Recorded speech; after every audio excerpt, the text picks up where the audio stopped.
அல்லாஹ்வுடைய பெரும் கருணை அனைவர்களையும் அவனை நம்பிய முஃமினான முஸ்லிமான கூட்டத்தில் சேர்க்கப்படுகிறான்.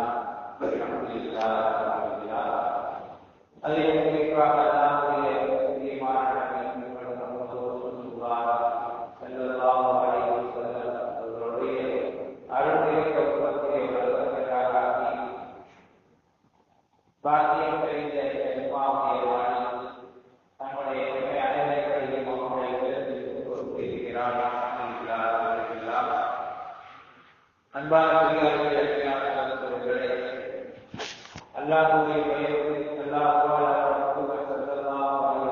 அவர்களால் நம்மீது விதிக்கப்பட்ட ஏவல் கட்டளைகளை ஏகமனதாக நடக்கிறது என்று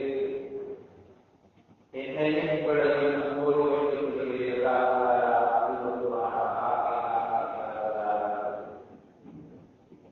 அன்பான சகோதரர்களே, உலகத்தில் எத்தனையோ அறிஞர்கள் வந்திருக்கலாம். அவர்களில் எல்லாம் நேர்மையானவர்களாக உயர்ந்தவர்களாக நபிகள் பெருமானார் ஸல்லல்லாஹு அலைஹி வஸல்லம் அவர்கள் இருக்கிறார்கள். பெருமானார் ஸல்லல்லாஹு அலைஹி வஸல்லம் அவர்கள் நம்மவர்களுக்கு தொழுகை, நோன்பு, ஸகாத், ஹஜ் போன்ற வணக்க வழிபாடுகளை மாத்திரம் கற்றுத்தரவில்லை, அல்லது உலகத்தில் வாழ்ந்து கொள்வதற்கு பிறகு கபருடைய வாழ்க்கையை என்ன செய்வது அல்லது மறுமையுடைய வாழ்க்கைக்கு என்ன செய்வது என்பதை மாத்திரம் அவர்கள் வழங்கப்படுகிறது. மாறாக பெருமானார் ஸல்லல்லாஹு அலைஹி வஸல்லம் அவர்கள் உலகத்திலே வாழக்கூடிய வழிமுறைகளை, தத்துவங்களை கற்றுக் கொண்டிருக்கிறார்கள். ஒரு மனிதன் எப்படியெல்லாம் உலகத்திலே வாழ்ந்தால் அவன் நிம்மதியாக வாழ முடியும் என்பதையெல்லாம் நபிகள் பெருமானார் ஸல்லல்லாஹு அலைஹி வஸல்லம் கொண்டிருக்கிறார்கள். நாம் யாரிடத்திலும் சென்று விளக்கம் கேட்க தேவையில்லை.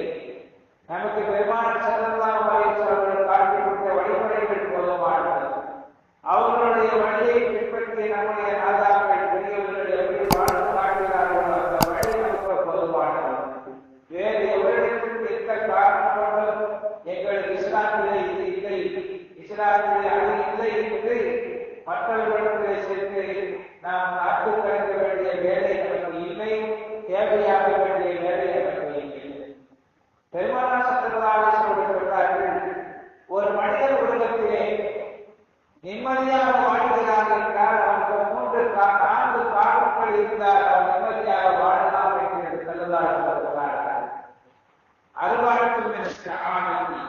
ஒருவன் நிம்மதியாக வாழ்கிறான் என்பதற்கு அடையாளம் 4 காரியங்கள், 4 விஷயங்கள் அவனுக்கு அமைந்துவிட்டால் அவன் நிம்மதியாக வாழ்கிறான் என்ற அர்த்தம் என்று ஸல்லல்லாஹு அலைஹி வஸல்லம் சொன்னார்கள். 4ஐ மாத்திரம் சொல்லிவிட்டு போய்விடவில்லை, 4ஐயும் எப்படி தனக்கு சாதகமாக நல்லதாக ஆக்கிக் கொள்ள வேண்டும் என்ற வழிமுறைகளையும் பெருமானார் ஸல்லல்லாஹு அலைஹி வஸல்லம் சொல்லிக் கொடுத்தார்கள். ஒன்று, அல் மருஅத்து ஸாலிஹா. ஒரு மனிதனுக்கு நல்ல மனைவி அமைந்துவிட்டால் அவனுக்கு சந்தோஷம் கிடைத்துவிடும், நிம்மதி கிடைத்துவிடும் என்று ஒன்றாவதாக பெருமானார் ஸல்லல்லாஹு அலைஹி வஸல்லம் சொன்னார். இரண்டாவது, வீடு விசாலமாக இருக்க வேண்டும் என்று ஸல்லல்லாஹு அலைஹி வஸல்லம் சொன்னார்கள். இரண்டாவது காரணம். மூன்றாவது காரணம், அவருக்கு அண்டை வீட்டார், பக்கத்து வீட்டுக்காரர் நல்ல மனிதராக இருக்க வேண்டும். அது மூன்றாவதாக பெருமானார் ஸல்லல்லாஹு அலைஹி வஸல்லம் சொன்னார்கள். அடுத்தது, அவருக்கு ஒரு நல்ல வாகனம் இருக்க வேண்டும். ஒரு இடத்திலிருந்து இன்னொரு இடத்துக்கு சென்று வருவதற்கு, போய் வருவதற்கு நல்ல ஒரு வாகனம் இருக்க வேண்டும். இந்த 4 ஒருவருக்கு அமைந்து விட்டால் அவர் 4 நல்லதாக அமைந்தார். எல்லாத்தையும் இருக்குது, யாருக்குத்தான் பக்கத்து வீட்டுக்காரர் இல்லை, எந்த பெரியவர்களுக்கு மனைவிமார்கள் இல்லை, யாருக்குத்தான் வீடுதான் விசாலமாட்டா, எல்லாருடைய வீடு விசாலமாகத்தான் இருக்கிறது.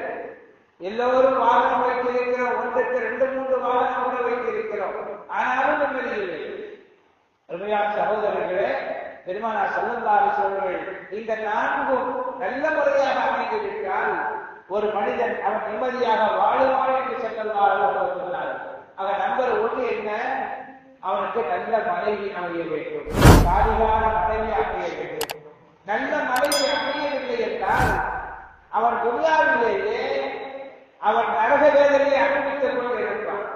எத்தனையோ பேர்கள் வீட்டிற்கு செல்ல வேண்டும் என்று ஆசைப்படுவார்கள், ஆனால் வீட்டுக்கு போகவே மனசு இருக்காது. வெளிநாட்டுக்கு சம்பாதிக்க போன காலங்கள் முடிந்துவிட்டது. திருமணமானவர்கள் வெளிநாட்டுக்கு செல்கிறார்கள், நிம்மதியை தேடி வெளிநாடு செல்கிறார்கள், பணத்தை தேடி அல்ல. குடும்பத்தார்களை வாழ வைப்பதற்காக வேண்டி, குடும்பத்தார்களுடைய மேன்மையை நினைத்து குடும்பத்திலே சகோதரியை கற்றுக் கொடுக்க வேண்டும், தாய் தந்தைகளை கவனிக்க வேண்டும், வீடு வாங்க வேண்டும் என்ற அந்த மிகப்பெரிய எண்ணத்திலே வெளிநாடு சென்றார்கள். ஒரு காலம் அது. இப்பொழுது அந்த காலம் மாறி எங்க போனாலும் நிம்மதி கிடைக்குமா என்று நிம்மதியை தேடி வீட்டை விட்டு வெளியே போகக்கூடிய நேரம். நான் அந்த மாதிரி காலமாகிவிட்டது. மனைவியோடு சேர்ந்து இருந்தால் நிம்மதி கிடைக்கும் என்பதை அருள்முறை குர்ஆன் சொல்லித் தருகிறது. வல்லாஹு கலகலக்கும் அன்புசிக்கும் அசுவாதை கஸ்குனு இலைஹா. நீங்கள் அமைதி பெறுவதற்காக வேண்டி, நீங்கள் மனம் நிம்மதி பெறுவதற்காக வேண்டி, நீங்கள் தங்குவதற்காக வேண்டி அல்லாஹ் உங்களிலிருந்தே ஒரு பெண்ணை மனைவியாக உங்களுக்கு படைத்திருக்கிறான் என்று அருள்முறை குர்ஆன் சொல்லித் தருகிறது. காரணம் என்ன? ஒன்று, அந்த மனைவியிடத்திலே சென்றால் அமைதி கிடைக்க வேண்டும் என்று சொல்லித் தருகிறது. ஆனால் அமைதி கிடைக்கிறதா? அமைதி கிடைக்கவில்லை. இது யாருடைய குற்றம்? அது நாம் செய்த குற்றமா, அல்லது மனைவி செய்த குற்றமா, அல்லது வேறு யாரும் செய்த குற்றமா? நாம் தான் யோசிக்க வேண்டும் சகோதரர்கள். பெருமானார் ஸல்லல்லாஹு அலைஹி வஸல்லம் சொன்னார்கள், ஒரு அழகான மனைவி என்றால் யார் தெரியுமா?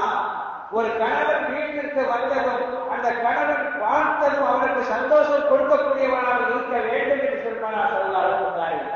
மனைவியை பார்த்தால் கணவனுக்கு நிம்மதி வர வேண்டும், மனைவியை பார்த்தால் கணவனுக்கு சந்தோஷம் கிடைக்க வேண்டும். இப்படி கிடைத்தால் அந்த மனைவி சந்தோஷமான மனைவி, சாலிகான மனைவி, அல்லாஹ்வால் ரசூலால் பொருந்திக் கொள்ளப்பட்ட மனைவி என்று அர்த்தம். அதற்கு மாற்றமாக இருந்தால் நாம போய் அழைத்து கொடுத்துலாம் ஒன்றும் செய்ய முடியாது, அது அவர்களாக மாற வேண்டும். அதுதான் இதற்கு மாற்றமாக இருந்தால் அவர்கள் எந்த பட்டியலில் இருக்கிறார்கள் என்பதை அவர்கள் யோசித்துக் கொள்ள வேண்டும்.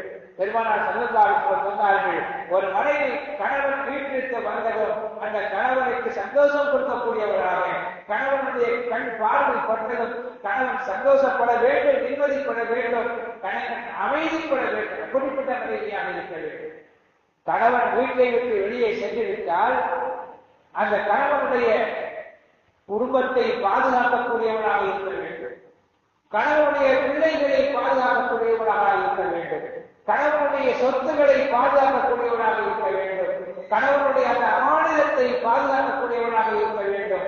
இவள் தான் நல்ல மனைவி என்று பெருமானார் ஸல்லல்லாஹு அலைஹி வஸல்லம் சொன்னார். இதற்கு மாற்றமாக இருந்தார் என்று சொன்னால் அவர் நல்ல மனைவியாக இருக்க முடியாது. வார்த்தையை பார்த்தாலே தெரியும். தமிழிலே கணவன் என்று சொல்லுவார்கள். கணவன் என்று சொன்னால் கண் அவன் என்று அர்த்தம். கண் அவன் என்பதை அதை சுருக்கி கணவன் என்று ஆக்கிவிட்டார்கள். உண்மை அதுதான். கண்ணாக பார்த்துக் கொள்ள வேண்டும். ஒவ்வொருவர்களும் தன்னுடைய கண்ணை எவ்வாறு பாதுகாப்பார்களோ, தன்னுடைய கண்ணை எப்படி பாதுகாப்பார்களோ அதுபோல ஒரு பெண் தன்னுடைய கணவனை, தனக்கு வாய்த்தவனை அந்த அளவிற்கு கண்ணாக நினைத்து பாதுகாக்க வேண்டும். அது மட்டுமல்ல, அவனை பார்க்க வேண்டும். அவன் பார்வை அவனுடைய கண்ணுக்கு இணங்கக்கூடியவராக பெண் இருக்க வேண்டும். பார்வையை பார்த்த கணவனுடைய எல்லா நிலைகளையும் உணர்ந்து நடப்பவர்களாக ஒரு பெண் இருக்க வேண்டும். அதுதான் கணவன். மனைவி என்று சொன்னால் மனை வேலி என்று சொல்லுவார்கள். மனை வேலி, மனை என்று சொன்னால் வீடு, வேலி என்றால் பாதுகாப்பு. அந்த வீட்டுக்கு பாதுகாப்பாக இருக்கிறது. இப்படிப்பட்ட ஒரு பெண் இப்படிப்பட்ட ஒரு பெண் அமைந்தால் அவள்தான் உண்மையான அவள் மனைவி. மனைவியை பாதுகாக்கக்கூடியவனாக இருப்பாள். கணவனுடைய பெண்ணைக்கு ஒரு கணவன் கண்ணாக பாதுகாத்தால் அவள் மனைவி. அதே போல கணவனுக்கும் சில கடமைகள் இருக்கிறது. பெருமானார் ஸல்லல்லாஹு அலைஹி வஸல்லம் சொல்லிக் கொடுத்தார்கள். அந்த கடமைகளை கணவனும் பேணி நடக்க வேண்டும். மனைவிக்கு எந்த தேவைகளோ அந்த தேவைகளை நிறைவேற்றக்கூடியவனாக கணவன் இருக்க வேண்டும். மனைவி கணவனுடைய பேச்சை கேட்பவளாக மனைவி இருக்க வேண்டும். பெருமானார் ஸல்லல்லாஹு அலைஹி வஸல்லம் சொன்னார். சாமகள் கேட்கிறாங்க, யா ரசூலல்லாஹ், ஒரு பெண் தன்னுடைய கணவனுக்கு எப்பொழுது கட்டுப்பட்டவளாக ஆவாள்? எப்படி கட்டுப்பட்டவளாக ஆவாள்? கணவன் உடல்நிலை பாதிக்கப்பட்டிருக்கிறார், உடம்பெல்லாம் புண்ணா இருக்குது. அந்த புண்ணாக இருக்கும் பொழுது கூட அந்த கணவனை அவள் நல்லபடியாக கவனித்துக் கொள்கிறார். இவள் கணவனுடைய கடமையை நிறைவேற்றியிருக்காளா என்று பெருமானார் ஸல்லல்லாஹு அலைஹி வஸல்லம் அவரிடம் கேட்கப்பட்டது. என்ன செய்யணும்? ஒன்னில்லையே. பெருமானார் ஸல்லல்லாஹு அலைஹி வஸல்லம் சொன்னார்கள்,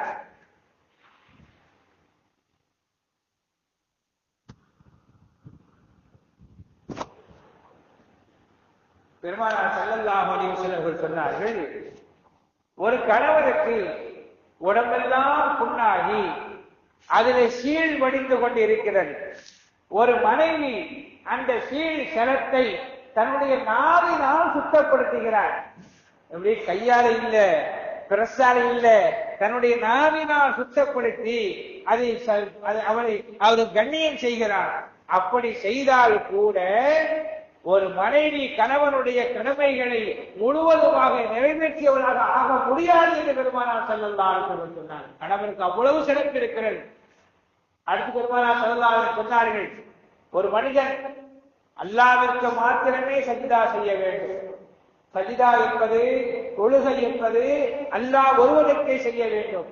அல்லாஹ் அல்லாத ஒரு மனிதனை இன்னொரு மனிதனுக்கு சஜிதா செய்யலாம் என்று இருக்கும் என்றால், ஒரு கணவனுக்கு மனைவி சஜிதா செய்ய வேண்டும், சாஸ்தாங்கம் செய்ய வேண்டும் என்ற சட்டத்தை நாம் இயற்றியிருப்பேன் என்று பெருமானார் ஸல்லல்லாஹு அலைஹி வஸல்லம் சொன்னார்கள். அப்ப கணவனுக்கு அந்த அளவிற்கு மரியாதை இருக்கிறது. கணவனுக்கு அந்த அளவிற்கு மரியாதை இருக்கிறது. அவ்வளவு கௌரவப்படுத்த வேண்டும். கணவனுடைய சொல்லுக்கு அப்படி இணங்க வேண்டும்.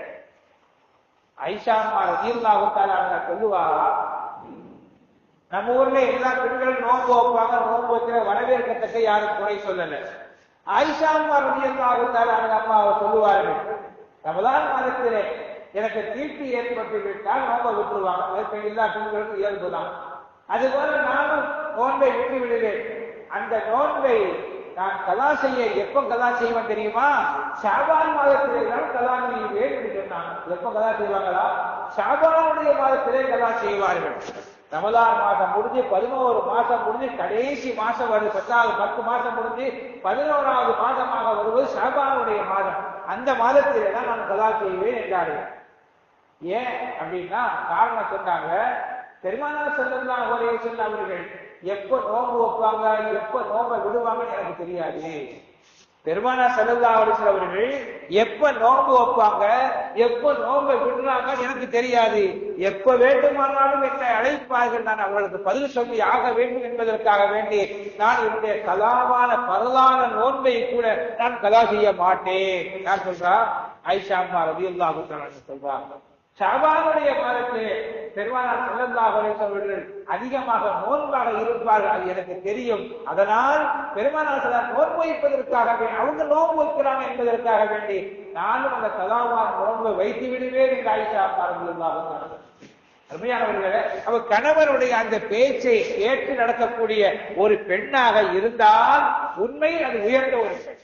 அஹ்மது பின் ஹம்பல் ரஹ்மத்துல்லாஹி அலைஹி அவங்க சொல்றாங்க, அவங்க மனைவி வஃபாத் ஆயிட்டாங்க. திருமணமாகி 30 ஆண்டுகள் கழித்து மனைவி வஃபாத் ஆயிட்டாங்க. அப்படியே கண் கலங்கி என்று சொல்றாங்க, நாங்கள் திருமணமாகி 30 ஆண்டுகள் ஆகிவிட்டது. திருமணமாகி எனக்கும் என் மனைவிக்கு திருமணமாகி 30 ஆண்டுகள் ஆகிவிட்டது.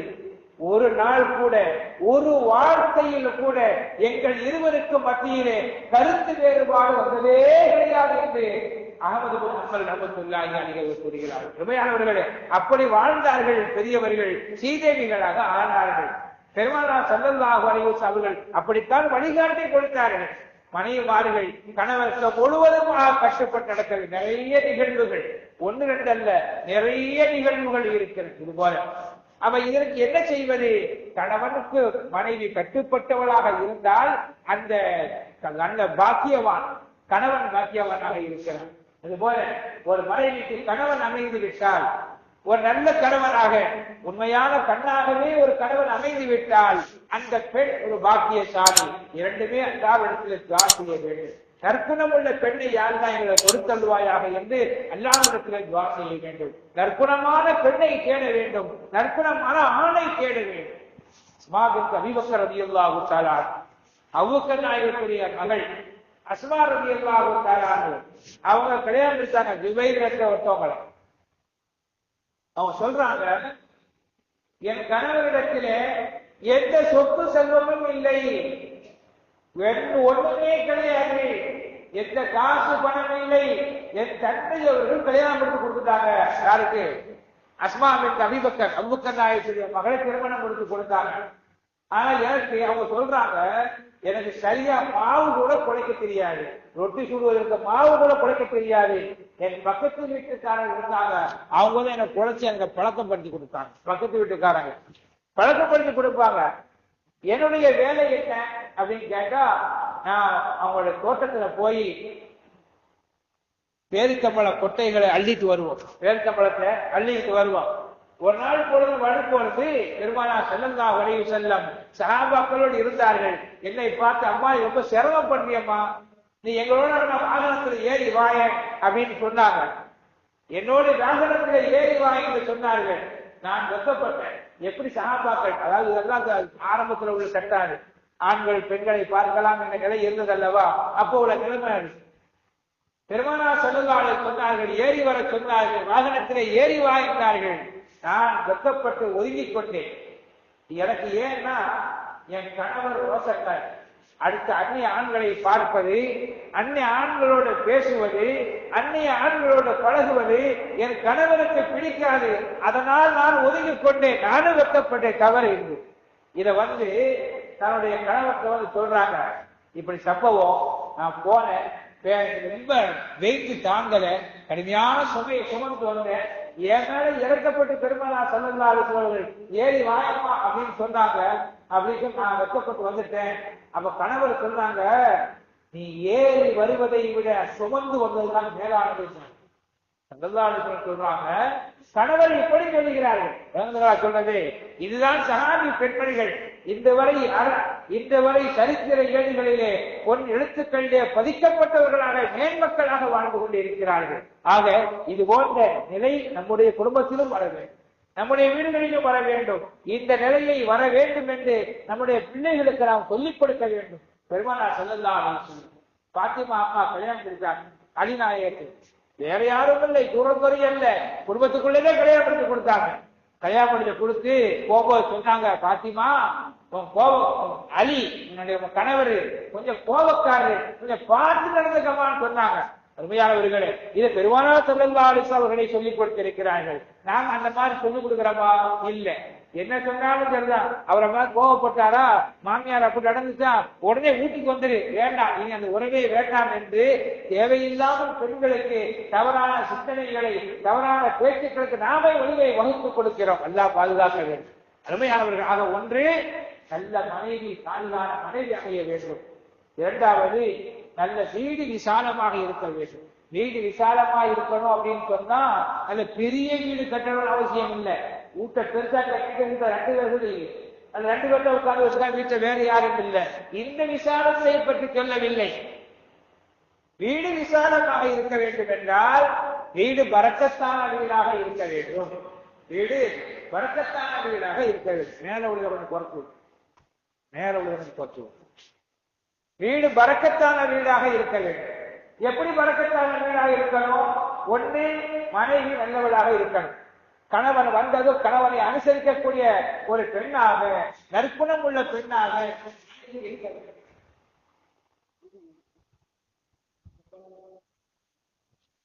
நற்குணம் உள்ள பெண்ணாக இருந்தால் அந்த வீடு பரக்கத்தான வீடாக இருக்கும். அதுபோல பெருமானார் ஸல்லல்லாஹு அலைஹி வஸல்லம் சொல்றாங்க, வீட்டுக்கு நீங்க போனீங்கன்னு சொன்னா சலாம் சொல்லிட்டு போங்க என்று ஸல்லல்லாஹு அலைஹி வஸல்லம் சொல்றாரு. அருமையானவர்களே, அவன் வீட்டுக்கு பரக்கத்தை வர வைக்கக்கூடிய நிறைய காரணங்கள் இருக்கிறது. ஒண்ணு என்ன, வீட்டுக்குள்ள ஆள் இருந்தாலும் இல்லாட்டாலும் சரிதான், வீட்டுக்குள்ள போகும்போது வரக்கத்தாக சலாம் சொல்லிக் கொண்டு போக வேண்டும். அங்க இருக்கக்கூடிய மலக்குமார்கள் நமக்கு பதில் சொல்லுவார்கள். மலக்குமார்கள் தங்குமிடமாக அந்த வீடு அமையும். உணவருந்த வேண்டும், எல்லோருமாக சேர்ந்து அமர வேண்டும். ஒரே கெட்ட வீட்டு அமரணும். அதே போல வீட்டுல அடுத்தவர்கள் கண் பார்வை படாத அளவிற்கு வீடை மறைத்து வைக்க வேண்டும். ரொம்ப பப்ளிக்கா திறந்து போட்டு வீட்டுல உள்ள எல்லா ரகசியங்களையும் வெளியே தெரிகிற மாதிரி வைக்கவே கூடாது. இதெல்லாம் தேவையில்லாத வம்புகளுக்கு, பிரச்சனைகளுக்கு, வீட்டுல உள்ள சில முசீபத்துகளுக்கு நாம் ஆளாகிறது. உண்மையானவர்களே, அப்ப பெருமானார் இப்ப இன்னைக்கு நிறைய நேரத்தோடு சாப்பிடுறதே கிடையாது. இந்நேரத்தோட சாப்பிடுறது கிடையாது. வீட்டில உட்கார்ந்து குர்ஆன் ஓதுங்கள். பெருமானார் ஸல்லல்லாஹு அலைஹி வஸல்லம் சொன்னார்கள், வீட்டிலே தொழுகை இடமாக ஆக்குங்கள். உங்களுடைய வீடுகளை கபறுகளாக, கபரிஸ்தான்களாக, மையவாடிகளாக ஆக்கி விடாதீர்கள் அப்படி சொல்லதாக சொல்லிட்டு, அதனால வீட்டிலே நீங்கள் தொழுங்கள்.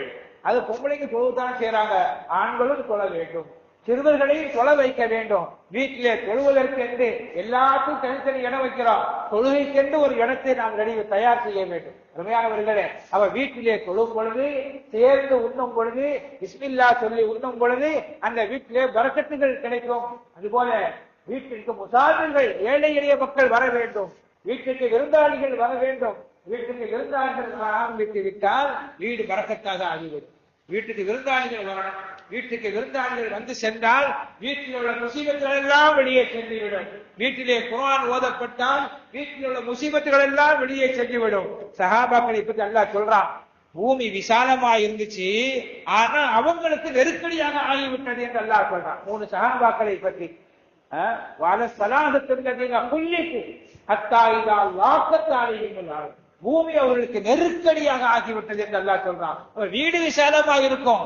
வீடு அதே மாதிரி சாமான், வீட்டில் உள்ள பொருள்களை ரொம்ப நெருக்கடியா ஒரே ரூமுக்குள்ள போட்டு அடைச்சு வைக்கிற மாதிரி வைத்தாலும் வீட்டிலே ஒரு நிம்மதி, மன அமைதி கிடைக்காது. அவ வீட்டுக்குள்ள போனா அமைதி கிடைப்பதை போல வீட்டுல திக்ரு, துஆக்கள், இது போன்ற காரியங்களை செய்ய வேண்டும். பெருமானார் ஸல்லல்லாஹு அலைஹி வஸல்லம் துஆ செய்வாங்க,